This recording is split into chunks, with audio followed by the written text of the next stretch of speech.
So, the Epic of Gilgamesh, Chapter 1, which includes the prologue. It probably depends on what translation you have. In the prologue, it just basically foreshadows everything.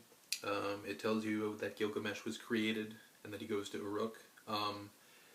He is 2/3 God and 1/3 man, and he is wise, and he knows secret things, and he's strong, and he's beautiful, and he's... it says he goes on a long journey, and he comes back, he's weary, and he writes it all down on stone. And it also talks about what he does in Uruk. He becomes king, and he either builds... It says that he builds some things like the walls, the great rampart, the temple of Blessed Iana. So he builds temples to Ishtar and Iana and Anu. And he either builds or improves other things. It just talks about how he's a good builder. And he is the king of Uruk. So, chapter 1, or that last part might be included in your chapter 1. It depends on what version you have. But chapter 1 is the coming of Enkidu, the wild man. And what happens is, Gilgamesh is in Uruk, and he is making everyone look bad. He's defeating all of the men and their sons, and taking all of their wives for himself. And the townspeople don't like it. He's making them look bad.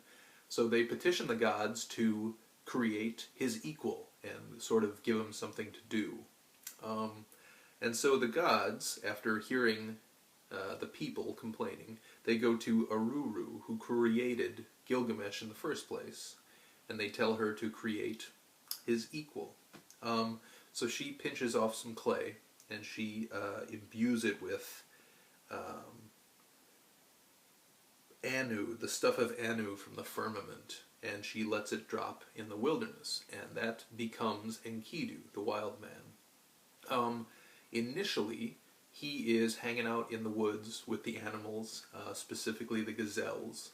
He has long hair, like Nisaba, the goddess of corn, and his body was covered with matted hair like Samuquans, the god of cattle. And he eats grass. I don't know if I mentioned that. And he just kind of hangs out in the woods with the animals. And eventually, a trapper runs into him. He sees him face to face a few times, and he's scared. You know, he's never seen anything like Enkidu.